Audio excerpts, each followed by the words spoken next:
Chairman প্রার্থী হিসেবে কতটুকু যোগ্য মনে জি, করেন? যদি আপনি নির্বাচিত হন তাহলে এই এলাকা নিয়ে আপনার কি কি প্ল্যান আছে, বিশেষ করে শিক্ষা, স্বাস্থ্য, এই লাইনে আপনার আমার সর্বপ্রথম দর্শক আসসালামু আলাইকুম, চ্যানেল B24 সবাইকে স্বাগত। দর্শক, আপনারা অবশ্যই অবগত আছেন আমরা আগামী জাতীয় স্থানীয় সরকার নির্বাচনকে কেন্দ্র করে চরপেশন উপজেলা, বোলাচার, চরপেশন ও মনপুরায় প্রতিটি ইউনিয়নের যারা সম্ভাব্য প্রার্থী রয়েছে আমরা তাদের মুখোমুখি হচ্ছি। তাদের কাছ থেকে তাদের ইউনিয়নকে নিয়ে তাদের কি কি প্ল্যান পরিকল্পনা রয়েছে, আগামী দিনে তারা নির্বাচিত যদি হয় তারা ইউনিয়নকে কিভাবে গুছিয়ে নেবে, কাজ করবেন, আমরা সেই বিষয়গুলো নিয়ে সকল প্রার্থীদের কাছে যাওয়ার চেষ্টা করছি। তারই ধারাবাহিকতায় আজ আমরা আছি 14 নং জাহানপুর ইউনিয়নে। আর 14 নং জাহানপুর ইউনিয়নে আজ আমাদের চ্যানেল B24 এর মুখোমুখি আছেন সাবেক ছাত্রদলের সংগ্রামী সভাপতি ইব্রাহিম লিটন। বাইরের কাছে আমরা সম্পূর্ণ বাইরের ডিটেলস, আমাদের যে প্রশ্নগুলো আছে সেগুলো নিয়ে আমরা সংক্ষিপ্ত কিছু আলোচনা করব। তো ভাই, প্রথমে আমি আপনার পরিচয়টা জানতে চাচ্ছি। আমি মোহাম্মদ ইব্রাহিম আজমিন লিটন, সাবেক ছাত্রদলের সভাপতি, বর্তমান জিয়া পরিষদের সভাপতি এবং জাহানপুর ইউনিয়ন যুব দলের সম্ভাব্য পদপ্রার্থী, সভাপতি পদপ্রার্থী। এবং আমি আশা করি আমি বর্তমানে জাহানপুরের চেয়ারম্যান পদপ্রার্থী। আমি চাই জাহানপুরে একটি মানবিক ইউনিয়ন করতে চাই, একটি সোশ্যাল চেঞ্জেস সোসাইটি, এই সমাজকে আমি বদলে দিতে চাই সুন্দরভাবে। জাহানপুরকে একটা সুন্দর মডেল হিসাবে ইউনিয়ন করতে চাই। জি, আমরাও সোশ্যাল মিডিয়ার মাধ্যমে যেটা জানতে পারছি, আপনার ফ্যান ফলোয়ার যারা আছে অনেকে ঈদের শুভেচ্ছা কার্ড বানিয়ে এবং কি আপনাকে চেয়ারম্যান প্রার্থী হিসেবে অনেকে দেখতে চাচ্ছে। তো সেই হিসাবে আমি আপনার কাছে প্রথম প্রশ্ন হলো, মানে আপনি এই জাহানপুরে কেমন চেয়ারম্যান প্রার্থী হিসেবে কতটুকু যোগ্য মনে করেন নিজেকে? ইনশাল্লাহ আমি আশা করি, যেহেতু এই দলের জন্য দীর্ঘ 17টি বছর আমি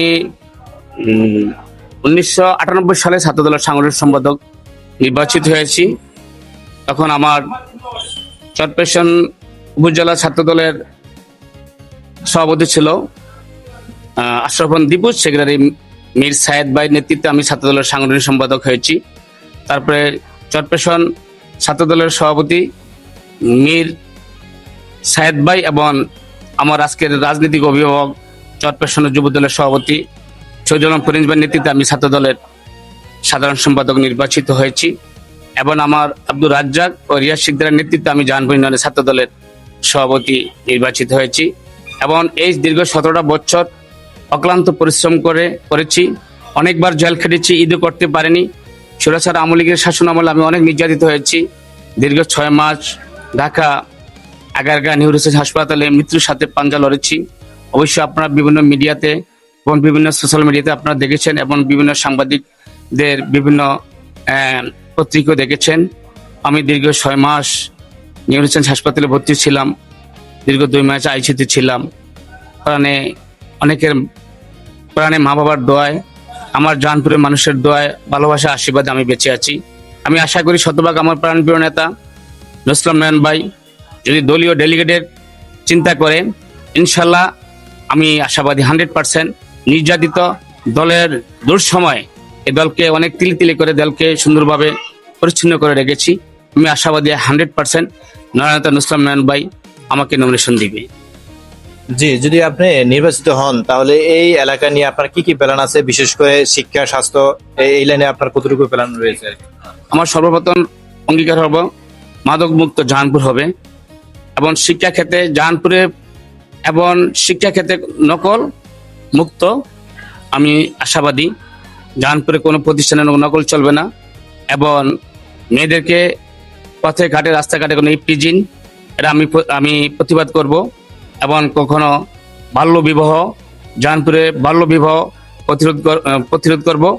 আর বিভিন্ন সন্ত্রাসী, চাঁদাবাজি, লুটতরাজ, একজনের উপর জুলুম, আমি এগুলো প্রতিবাদ করব। এবং জাহানপুরের মানুষকে আমি সুন্দর একটি আধুনিক ইউনিয়ন হিসাবে আমি গড়ে তুলতে চাই। যে জাহানপুরে দুর্নীতি এবং স্বচ্ছতা, বিশেষ করে আমরা জানি যে প্রত্যেকটা আসনে মূলত ইউনিয়ন বা লোকাল পর্যায়ে থেকে দুর্নীতি শুরু হয়।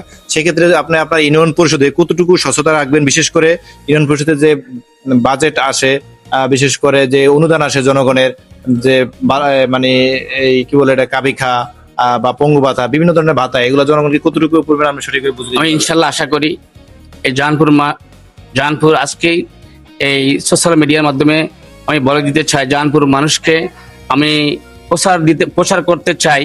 ইনশাল্লাহ যদি আমি মানুষের রায়ে প্লেটের মাধ্যমে আমাকে মানুষ রায় দিয়ে এই আসন চেয়ারম্যান করে, তাহলে আমি সর্বপ্রথম দুস্থ গরিবদের হক, তাদের ন্যায্য অধিকার আমি পাই দিব।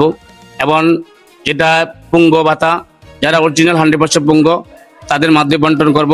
অসহায় দুস্থ এবং তাদের মাঝে যেই সরকারিভাবে অনুদান আসে তাদের মাঝে আমি খাবার বিতরণ করব। আশা করি 100% আমার পরিশোধিত হবে এবং দুর্নীতিমুক্ত পরিশোধ, ইনশাল্লাহ আমি এত আশাবাদী। যেটা মানুষের জনগণ চাচ্ছে যে জবাবদিহিতা, আপনি যদি নির্বাচিত হন, জনগণের হক জনগণের বুঝে পেল কিনা, জনগণের বরাদ্দ জনগণের পেল কিনা, এই ক্ষেত্রে আপনি কতটুকু জনগণের কাছে জবাবদিহিতা মানে কিভাবে পৌঁছে দিবেন? আমি চেষ্টা করব জনগণ যেটা সরকারিভাবে বরাদ্দ আসে, আমি জনগণের হক, জনগণের আমার যেহেতু ইনশাল্লাহ যদি আমি চেয়ারম্যান হই, আমার পরিষদের 9 জন কাউন্সিলর থাকবে, মেম্বার 3 জন মহিলা মেম্বার থাকবে, মোট 11-12 জন।